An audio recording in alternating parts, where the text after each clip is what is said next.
के लिए आती है, आप तैयारी कर रहे हैं 2022 के लिए, तो यह आपके लिए एक मौका है और इसको जाने नहीं देना है और जिद के साथ तैयारी करिए। हम उम्मीद नहीं बल्कि पूरी आशा है कि आप जो है तैयारी में जुट गए होंगे। चलिए देखते हैं आज के इस महत्वपूर्ण सेशन को। इसमें इतिहास का सेक्शन है और इसके क्वेश्चन के साथ साथ हम इसकी व्याख्या भी करेंगे, तो आप क्वेश्चन को देखिए और इसकी व्याख्या को नोट करिए, जिससे कि आपको आने वाले एग्जाम के लिए काफ़ी ज़्यादा हेल्प होने वाला है।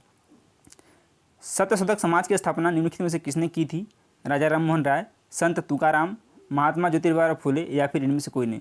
तो सत्यशोधक समाज की स्थापना जो की थी वो की थी महात्मा ज्योतिबा फुले ने। सी ऑप्शन करेक्ट है। आइए देखते हैं डिटेल क्या है। और जो सत्यशोधक समाज है इसकी स्थापना कब हुई थी और देखिए उद्देश्य क्या है। स्थापना 24 सितंबर 1873 को हुई थी। ये पहले क्वेश्चन है।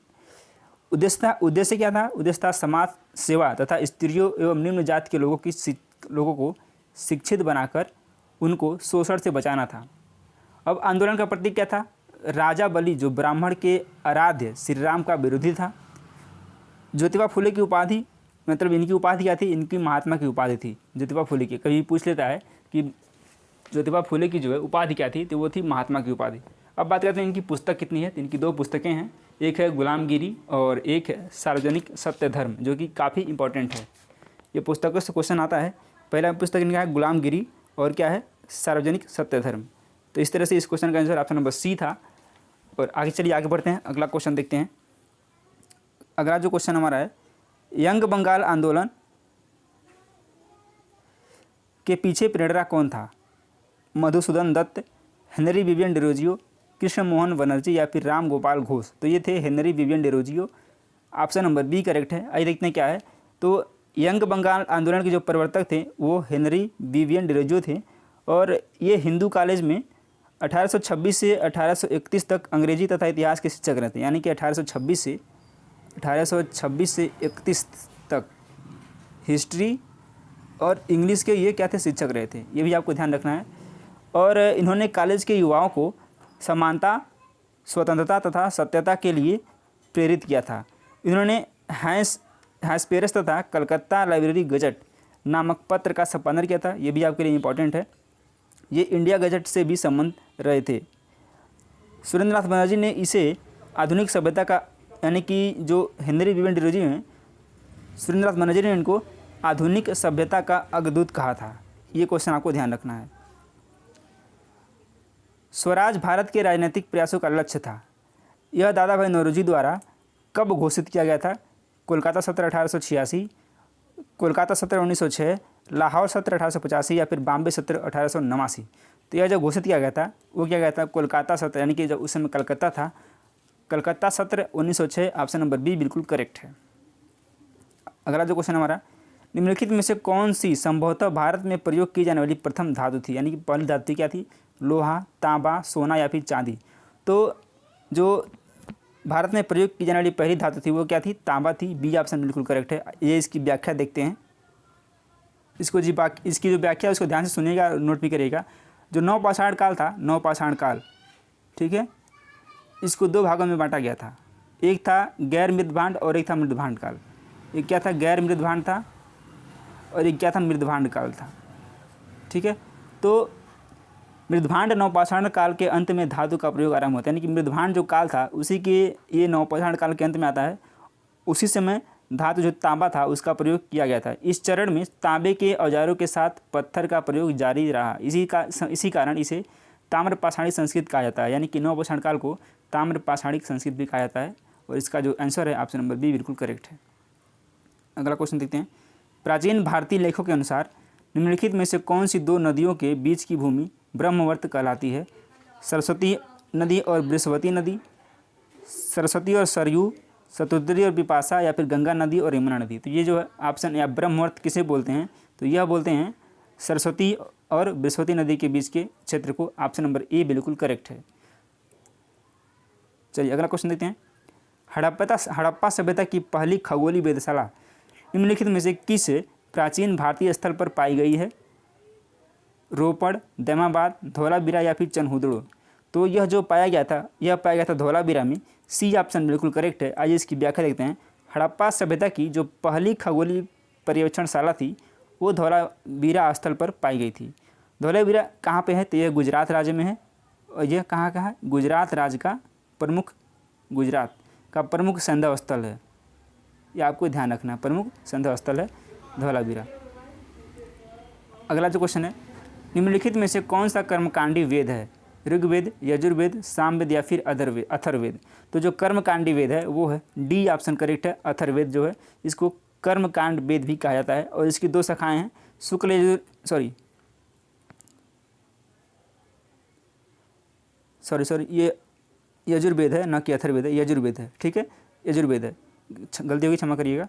और इसके 2 पार्ट थे, 2 पार्ट कौन से थे? शुक्ल यजुर्वेद और एक था कृष्ण यजुर्वेद। शुक्ल और कृष्ण यजुर्वेद। कभी आपसे पूछ ले कि शुक्ल यजुर्वेद किसका पार्ट है, तो यजुर्वेद का पार्ट है और कृष्ण यजुर्वेद, इसके 2 ही पार्ट थे।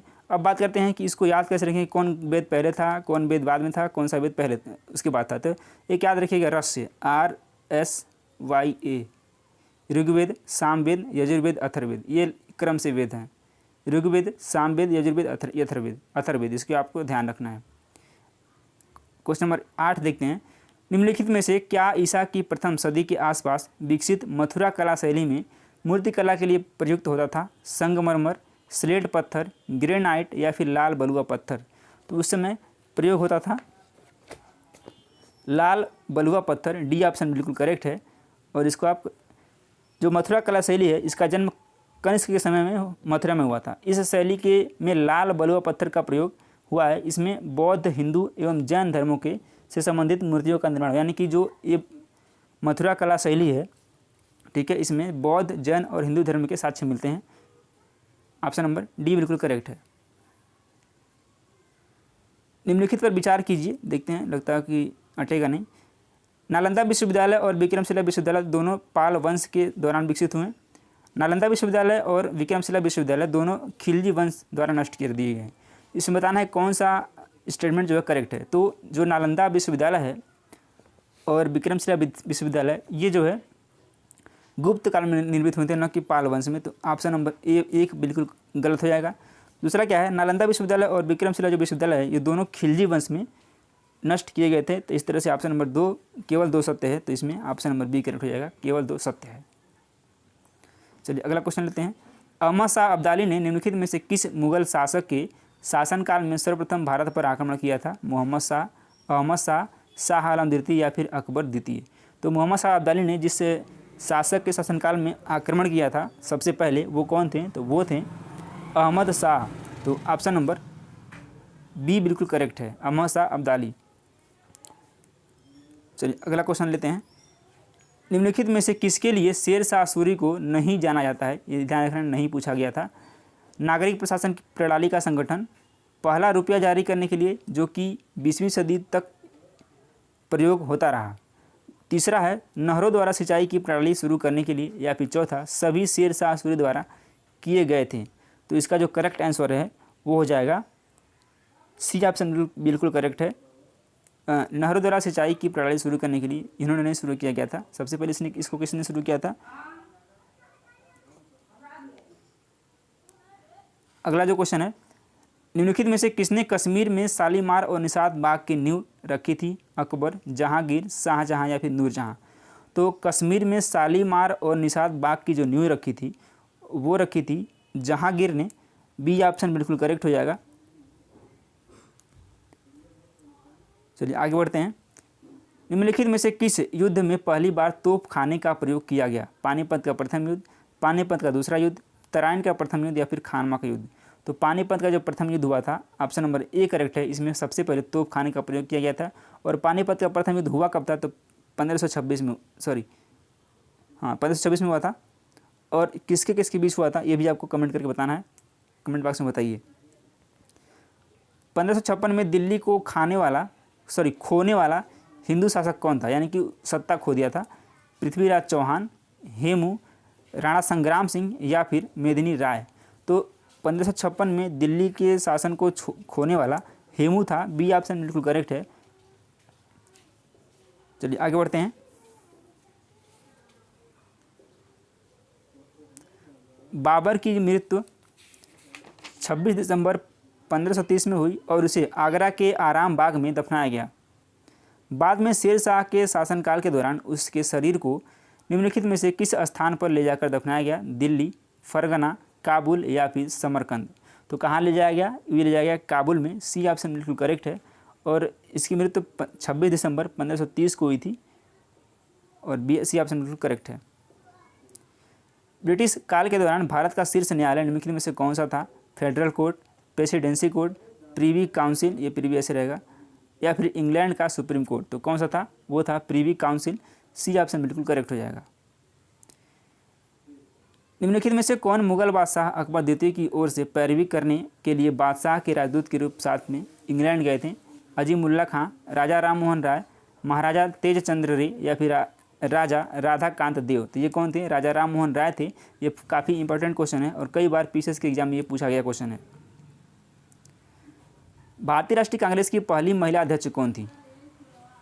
सरोजिनी नायडू, सुचेता कृपलानी, राजकुमारी अमृत कौर या फिर एनी बेसेंट? तो यदि आपसे पूछता है कि भारतीय राष्ट्रीय कांग्रेस की प्रथम महिला, तो हो जाएगा एनी बेसेंट। और यदि पूछ ले कि भारतीय राष्ट्रीय कांग्रेस की प्रथम महिला भारतीय कौन थी, तो वो हो जाएगी सरोजिनी नायडू। इस क्वेश्चन को ज़रा समझ के करना। जब भी पूछेगा भारतीय राष्ट्रीय कांग्रेस की पहली महिला अध्यक्ष कौन थी, तो वो हैं Sarojini Naidu. D option correct है। और यदि यही पूछ ले घुमा के क्वेश्चन कि भारतीय राष्ट्रीय कांग्रेस की प्रथम भारतीय महिला कौन थी अध्यक्ष, तो हो जाएगा सरोजिनी नायडू। इस क्वेश्चन को आपको ध्यान में रखना है। गदर आंदोलन के शुरू होने का सबसे महत्वपूर्ण कारण क्या था? प्रथम विश्व युद्ध का आरंभ, करतार सिंह सारा भाई को फांसी, कामागाटा मारू घटना या फिर लाला हरदयाल की गिरफ्तारी? तो क्या था? कामागाटा मारू घटना थी। सी ऑप्शन बिल्कुल करेक्ट हो जाएगा। चलिए अगला जो क्वेश्चन देखते हैं। प्राचीन भारत की जोरवे संस्कृति राज्यों में से किस स्थान के नाम पर ही नामित की गई है? राजस्थान, गुजरात, कर्नाटक या फिर महाराष्ट्र? जो जोरवे संस्कृति है वो महाराष्ट्र से संबंधित है और इसको सी ऑप्शन डी ऑप्शन बिल्कुल करेक्ट हो जाएगा। जब उष्ण और हल्की वायु ठंडे और अधिक गहरी वायु के विरुद्ध चलती हैं तो पूर्ववर्ती दूसरे के ऊपर चढ़ जाती हैं। एक वाताग्र क्या कहलाता है? शीत वाताग्र, उष्ण वाताग्र, अवरुद्ध वाताग्र या फिर स्थिर वाताग्र? तो यह कहलाता है उष्ण वाताग्र। बी ऑप्शन बिल्कुल करेक्ट है। क्वेश्चन की जहाँ जो आवश्यकता होगी वहाँ क्वेश्चन की व्याख्या भी की जाएगी इस तरह से, इसलिए आप पेन और कापी जरूर लेके बैठें जिससे कि आप व्याख्या को नोट करते चलें। ध्रुवीय वाताग्र सिद्धांत किसके द्वारा प्रतिपादित किया गया था? इस क्वेश्चन में हम देखेंगे और इसकी व्याख्या भी करेंगे। वी जर्कनेस, फिट्ज़जेराल्ड, सा या फिर लैफर्ड? तो ये क्या था? वी जर्कनेस ने। ए ऑप्शन बिल्कुल करेक्ट है। अब देखते हैं इसकी डिटेल व्याख्या क्या है। वी जो जर्कनेस हैं ये एक नॉर्वेजियन भौतिक विज्ञानी और मौसम विज्ञानी, यानी कि जो ये भौतिक विज्ञान और मौसम विज्ञान के वैज्ञानिक हैं। ध्रुवीय वाताग्र सिद्धांत का संबंध चक्रवातों की उत्पत्ति से संबंधित है। चक्रवात घूमती हुई वायुराशि का नाम, यानी चक्रवात जो घूमती है ऐसे ऐसे, उसी वायुराशि का एक नाम है। इसकी उत्पत्ति दो प्रकार से होती है। आइए देखते हैं कौन कौन से प्रकार हैं। तो एक है उष्णकटिबंधीय चक्रवात या इसी को बोलते हैं बल कीमक चक्रवात। ये आपको टर्मिनोलॉजी याद करना है। यदि पूछ दे उष्णकटिबंधीय चक्रवात को और किस नाम से जानते हैं, तो उसको जानते हैं बल कीमक चक्रवात। ठीक है। और दूसरा जो है वाह्योष्ण कटिबंधीय चक्रवात या इसी को बोलते हैं शीतोष्ण कटिबंधीय चक्रवात। ये आपके लिए शब्द नया है। वाह्योष्ण किसे कहते हैं? तो जो शीतोष्ण कटिबंधीय चक्रवात है उसी को बोलते हैं वाह्योष्ण चक्रवात। चलिए, उम्मीद है आपने इसको नोट कर लिया होगा। अगला जो हमारा क्वेश्चन है, प्रकाशिक क्षेत्र की गहराई कितनी मीटर तक के बीच होती है? 800 से 1000 मीटर, 200 मीटर तक, 500 से 1000 मीटर या फिर 1.5 किलोमीटर? तो इसकी जो गहराई होती है वो होती है 200 मीटर तक। बी ऑप्शन बिल्कुल करेक्ट है। और इसका मतलब ये है कि जो प्रकाश है जल या समुद्र में 200 मीटर की गहराई तक जा सकता है। इसके बाद आगे नहीं बढ़ पाता और जल के अंदर अंधेरा होता है। इसी कारण आपने देखा होगा जब भी जो गोताखोर होते हैं अपने सर पे एक लाइट लिए होते हैं जिससे कि उनको दिखाई दे, और कृत्रिम सांस यानी पता है आपको ऑक्सीजन लेके जाते हैं। तो इस तरह से इसका आंसर ऑप्शन नंबर बी है, 200 मीटर तक।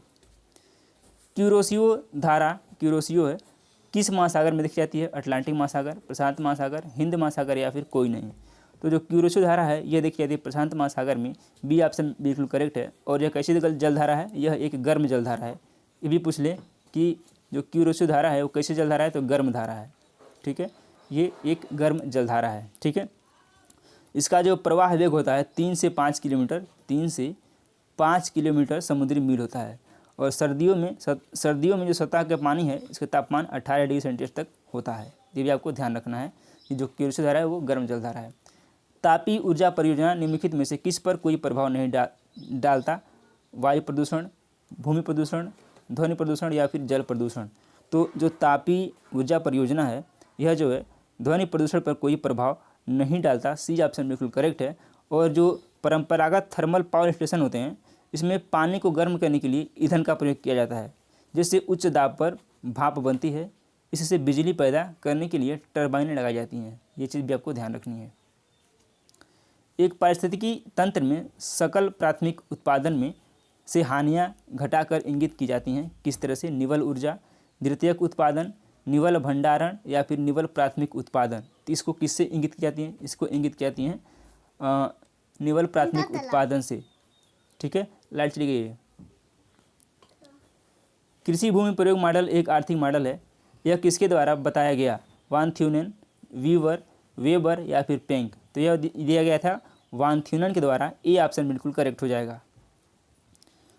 अगला क्वेश्चन लेते हैं। भारत में जनसंख्या की नकारात्मक वृद्धि कब हुई थी? ये one of the most important question है। ये कई बार वनडे एग्जाम में पूछा गया है। 1921 से 51, 1911 से 21, 1981 से 2001 या फिर 2001 से 2021। तो जो जनसंख्या में नकारात्मक वृद्धि हुई थी वो हुई थी 1911 से 1921 के बीच में, यानी कि बी ऑप्शन बिल्कुल करेक्ट है। और इसी को बोलते हैं जो है इसको इस समय जो जनसंख्या में वृद्धि जो कमी आई थी 0.31% की कमी आई थी। इसलिए इस वर्ष को साल इस यानी कि जो 1921 को बोलते हैं द ग्रेट डिवाइड, यानी कि 1921 जो वर्ष है इसको बोलते हैं द ग्रेट डिवाइड कहा जाता है। इसके बाद जो हमारे देश की जनसंख्या क्या होती है? बढ़ती जा रही है और 2030 तक हमें पूरी उम्मीद है कि हम लोग चीन को पीछे छोड़ने वाले हैं। तो इस तरह से इसका ऑप्शन नंबर बी बिल्कुल करेक्ट है। भारत में कौन सा राज्य कॉफ़ी का सबसे बड़ा उत्पादक है? केरल, पश्चिम बंगाल, कर्नाटक या फिर असम। तो जो कॉफ़ी का सबसे बड़ा उत्पादक राज्य है वो है कर्नाटक। सी ऑप्शन बिल्कुल करेक्ट है। आइए देखते हैं कुछ फैक्ट को। जो कर्नाटक है यहाँ पे एक बाबा बुदान पर्वत है या पहाड़ी है। तो 17वीं शताब्दी में बाबा बुदान द्वारा इसे अरब से लाया गया था और कर्नाटक के चिकमंगलूर जिले में बुदन पहाड़ियों पर इसको लगाया गया। देश का सर्वाधिक कहवा उत्पादक जो राज्य है वो कर्नाटक है तथा विश्व में सर्वाधिक उत्पादन में ब्राज़ील आता है। और जो सर्वोच्च कोटि का जो कहवा होता है उसे बोलते हैं अरेबिका। ठीक है। और जो भारत का सर्वश्रेष्ठ काफ़ी है या फिर कहवा है उसको बोलते हैं रोबस्टा। जो भारत का सबसे सर्वश्रेष्ठ काफ़ी है उसे बोलते हैं रोबस्टा। तो इसको भी आपको ध्यान रखना है। अगला जो हमारा क्वेश्चन है, भारत में नगरीय बस्ती के लिए एक निष्कर्ष क्या है? तो जो भारत की नगरीय बस्ती है उसकी जो परिभाषा है वो है 5000 से अधिक की जनसंख्या होनी चाहिए। अगला जो क्वेश्चन हमारा है, डेट्राइट किसके लिए प्रसिद्ध है? स्वचालित वाहन उद्योग, सूती उद्योग, रेयान उद्योग या फिर रसायन उद्योग। तो जो डेट्राइट है वो प्रसिद्ध है स्वचालित वाहन उद्योग के लिए। और यहाँ पे क्या हुआ है, जो मोटर गाड़ियों के जो डेट्राइट अमेरिका के मिशिगन प्रांत का एक स्वचालित वाहन उद्योग शहर है। यानी कि जो अमेरिका का मिशिगन प्रांत है वहाँ पे एक वाहन उद्योग है, उसी शहर के नाम से ही है जो डेट्राइट के तट पर अवस्थित है। यहाँ Henry lead and Henry Ford नामक प्रसिद्ध संस्थाएं हैं, यानी कि जो फोर्ड की आपने गाड़ी देखी होंगी वो अमेरिका की हैं। इसके अतिरिक्त यहाँ पर लोहा इस्पात, तांबा, एल्युमिनियम, लकड़ी व युद्ध विमानक के भी उद्योग हैं। और पीथमपुर को, जो भारत में पीथमपुर है, पीथमपुर को अब आपको कमेंट करना कि पीथमपुर कहाँ है। पीथमपुर को भारत का डेट्राइट कहा जाता है। ये भी आपको ध्यान रखने वाली बात है। नई दिल्ली का सीबीडी है, यानी कि सीबीडी क्या है आइए देखते हैं। नोएडा, गुरुग्राम, गाजियाबाद या फिर कनॉट प्लेस। तो जो दिल्ली का सीबीडी है वो है कनॉट प्लेस। अब सीबीडी क्या होता है आइए समझते हैं। जो दिल्ली का सबसे बड़ा व्यवसायिक एवं व्यापारिक केंद्र है वो है कनॉट प्लेस और इसका नाम जो है ब्रिटेन के शाही परिवार सदस्य यानी कि ड्यूक ऑफ कनॉट के नाम पर रखा गया था। इसका डिजाइन WH निकोल और टार रसेल ने की थी। यह मार्केट अपने समय की भारत की सबसे बड़ी मार्केट थी, यानी कि जो दिल्ली का सबसे बड़ा मार्केट है वो है कनॉट प्लेस, इसीलिए इसको नाम दिया गया CBD। अगला जो क्वेश्चन हमारा, हेलियोसेंट्रिक सिद्धांत को किसके द्वारा प्रतिपादित किया गया? कापरनिकस, टालमी, लाप्लास या फिर चैम्बरलिन। तो हेलियोसेंट्रिक जो सिद्धांत है वो कापरनिकस के द्वारा प्रतिपादित किया गया था। ये ऑप्शन बिल्कुल करेक्ट है। और ये जो कापरनिकस हैं वे यूरोपियन खगोलशास्त्री हैं जिन्होंने पृथ्वी को ब्रह्मांड के केंद्र से बाहर किया था, अर्थात हीलियोसेंट्रिक का सिद्धांत दिया। अगला जो हमारा क्वेश्चन है, किसे आर्कटिक वृत्त कहा जाता है? 66.5 डिग्री उत्तरी, 23.5 उत्तर, 66.5 डिग्री दक्षिण या फिर 90 डिग्री उत्तर। तो जो आर्कटिक वृत्त है वो कहा जाता है 66.5 डिग्री उत्तरी को। ऑप्शन नंबर ए करेक्ट है। अब आइए समझ लेते हैं। देखिए ये भूमध्य रेखा है यानी 0 डिग्री, ये 23.5 डिग्री, ये भी 23.5 डिग्री, ये 23.5 डिग्री नॉर्थ है, ये साउथ है। इसके बाद आता है 66.5 डिग्री, इसी को बोलते हैं हम लोग आर्कटिक वृत्त। ठीक है। अगला जो क्वेश्चन है, अपने ही स्थान पर शैलों की विघटन और अपघटन की प्रक्रिया क्या कहलाती है? अपक्षय, अपर्दन, भूस्खलन या फिर साधारण भूस्खलन। तो अपने ही स्थान पर शैलों का जो विघटन है और अपघटन है, इसकी प्रक्रिया जो कहलाती है वो कहलाती है अपक्षय। ऑप्शन नंबर ए बिल्कुल करेक्ट हो जाएगा। कणिका में विघटन किसका एक उदाहरण है? कणिकामय विघटन है, ये कणिका हो गया है। कणिकामय विघटन किसका एक उदाहरण है? यांत्रिक अपक्षय, रासायनिक अपक्षय, पादप अपक्षय या फिर इनमें से कोई नहीं। तो जो कणिकामय अपक्षय है वो उदाहरण है एक आंतरिक अपक्षय का। ये ऑप्शन बिल्कुल करेक्ट है। अपक्षय वह प्रक्रिया है जिसके द्वारा पृथ्वी को सतह पर मौजूद चट्टानों में टूट फूट, यानी कि जो पृथ्वी पर चट्टानें हैं, ठीक है, बड़े बड़े जो चट्टानें इनमें टूट फूट होती है, उसी को बोलते हैं अपक्षय। ठीक है। यह अपर्दन से भिन्न होता है क्योंकि इसके टूटने से निर्मित भू पदार्थ एक जगह से दूसरी जगह नहीं जा पाते, क्योंकि चट्टान बड़े बड़े होते हैं, जब ये टूटते हैं तो एक जगह से दूसरी जगह नहीं जा पाते हैं। यही इसकी विशेषता है, यही अंतर है अपर्दन और अपक्षय में। अगला क्वेश्चन, मध्य कपासी किसका एक उदाहरण है? निम्न मेघ का, मध्य मेघ का, उच्च मेघ का या फिर उनमें से कोई नहीं। तो जो मध्य कपासी है वह क्या है? एक मध्य मेघ का उदाहरण है। और पृथ्वी से ऊंचाई के आधार पर बादल को 4 प्रकार या फिर 4 प्रकार उच्च मेघ, मध्य मेघ, निम्न मेघ व ऊर्ध्वाधर मेघ के रूप में वर्गीकृत किया गया है, जिसमें मध्य कपासी मध्य मेघ का उदाहरण है। ठीक है। तो आपको याद रखना है कि जो बादल है यानी कि मेघ है उसको 4 प्रकार से डिवाइड किया गया है। निम्न मेघ, मध्य मेघ, उच्च मेघ और एक क्या है? एक है ऊर्ध्वाधर, एक ऊर्ध्वाधर मेघ है। ठीक है। 4 प्रकार से इसको डिवाइड किया गया है। कोपेन का जलवायु वर्गीकरण किस पर आधारित था? जलवायु दशाएं, वर्षा और तापमान, वनस्पति मंडल या फिर इनमें से कोई नहीं। तो कोपेन का जो जलवायु वर्गीकरण है वह उदाहरण है वर्षा और तापमान का। बी ऑप्शन बिल्कुल करेक्ट है। अगला जो क्वेश्चन हमारा है, एक संक्रमण क्षेत्र जहां पादप समुदाय प्राकृतिक रूप से एक दूसरे से मिलते हैं वो क्या कहलाता है? तो वह कहलाता है संक्रमिका। ए ऑप्शन बिल्कुल करेक्ट हो जाएगा। चलिए आगे बढ़ते हैं। पर्यावरण निम्नीकरण भारत में निम्नलिखित में से किस क्षेत्र में उच्चतम है? हिमालय, छोटा नागपुर पठार, मैसूर का पठार या फिर बिंद पठार।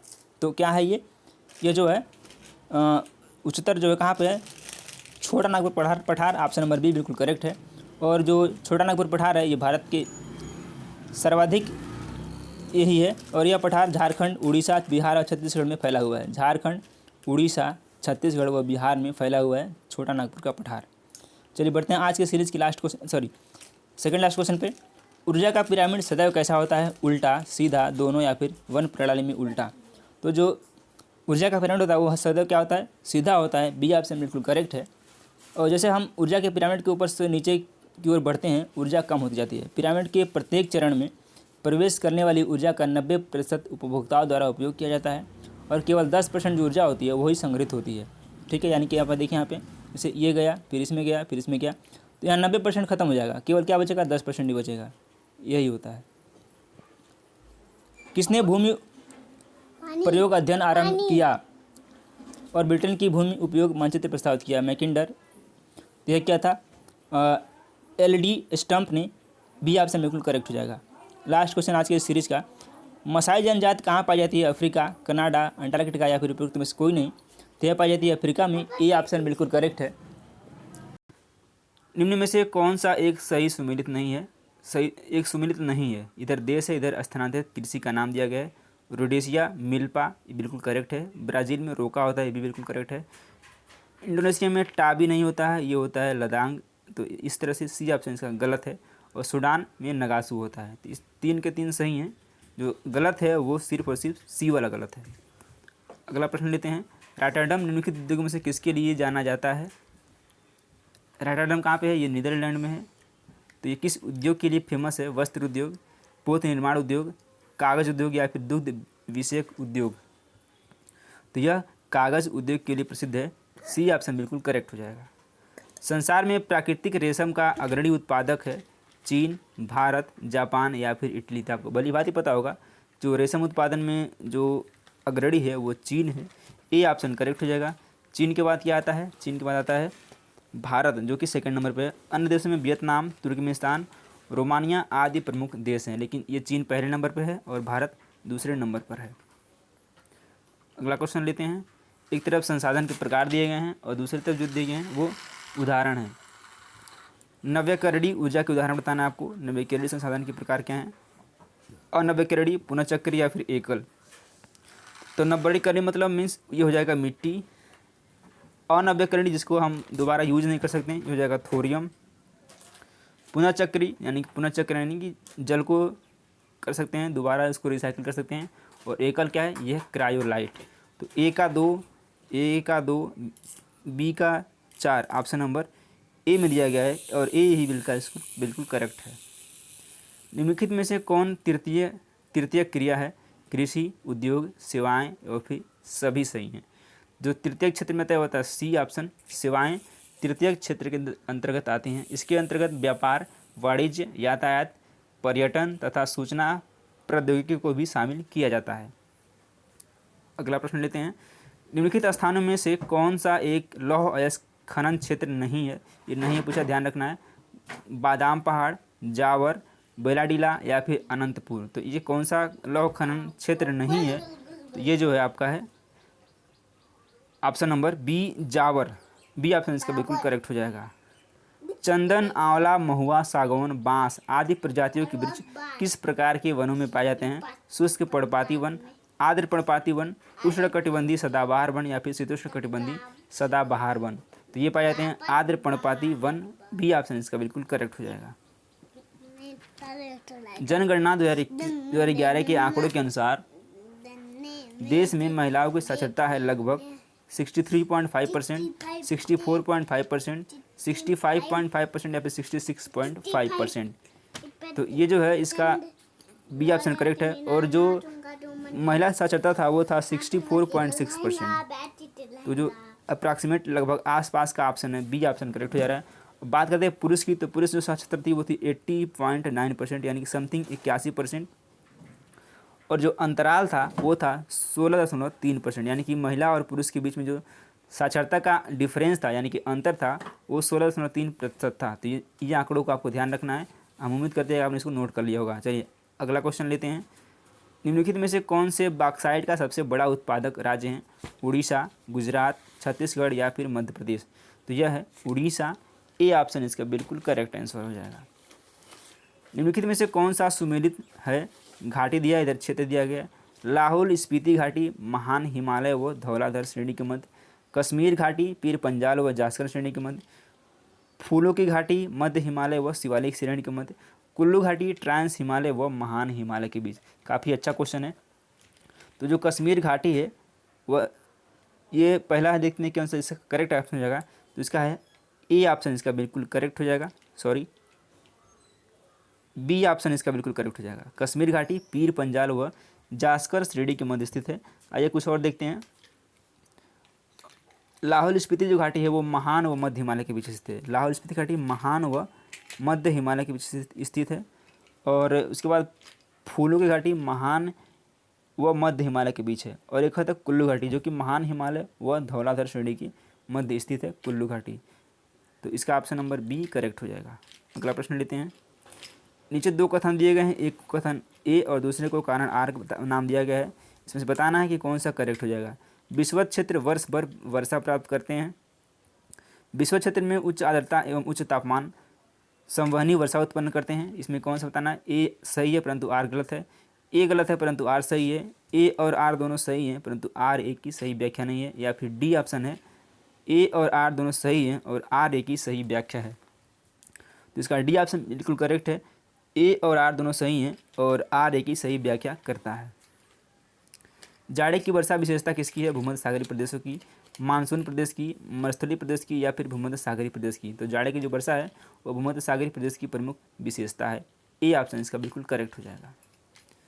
उष्णकटिबंधीय चक्रवात में सबसे तेज पवनें सामान्यतः अंकित की जाती हैं सम्मुख दाहिने वृत्त चतुर्थांश में, सम्मुख बाएं वृत्त चतुर्थांश में, पृष्ठ दाहिने व चतुर्थांश में या फिर पृष्ठ बाएं वृत्त चतुर्थांश में। तो ये कहाँ पाई जाती हैं? सम्मुख दाहिने वृत्त चतुर्थांश में। ऑप्शन नंबर ए बिल्कुल करेक्ट है। निम्न में से कौन सा प्राकृतिक प्रदेश केवल उत्तरी गोलार्ध में ही पाया जाता है? भूमध्य सागरीय, स्टेपी, टैगा या फिर उष्णकटिबंधीय मरुस्थल। इसका करेक्ट ऑप्शन है सी ऑप्शन बिल्कुल करेक्ट हो जाएगा। विश्व के कौन से क्षेत्रों में न्यूनतम वार्षिक तापांतर होता है? उष्णकटिबंधीय क्षेत्रों में, शीतोष्ण क्षेत्रों में, ध्रुवीय क्षेत्रों में या फिर भूमध्य रेखीय क्षेत्रों में। तो जो न्यूनतम वार्षिक तापांतर होता है भूमध्य रेखीय क्षेत्रों में। ऑप्शन नंबर डी बिल्कुल सही है। वायुमंडल की निम्नलिखित परतों में कौन विद्युत चुंबकीय तरंगों को अपरिवर्तित कर देती है? क्षोभ मंडल, समताप मंडल, ओजोन मंडल या फिर आयन मंडल। तो कौन सी करती है? डी ऑप्शन आयन मंडल करती है। डी ऑप्शन इसका बिल्कुल करेक्ट है। महासागर में सर्वाधिक व्यापक अकार्बनिक पैलोजिक निक्षेप निम्नलिखित में से कौन सा है? लाल सिंधु पंख, रेडियो लारियन पंख निपंख, ज्वालामुखी धूलि या फिर चूना प्रधान सिंधु पंख। तो ये है लाल सिंधु पंख। ए ऑप्शन बिल्कुल करेक्ट है। लास्ट क्वेश्चन, संसार के सर्वाधिक महत्वपूर्ण मत्स्यन क्षेत्र उन क्षेत्रों में पाए जाते हैं जहां उष्ण तथा शीत वायुमंडलीय धाराएं मिलती हैं। बी है नदियां सागरों में प्रचुर मात्रा में ताज़ा जल प्रवाहित करती हैं, या फिर सी उष्ण तथा शीत महासागरीय धाराएं मिलती हैं, या फिर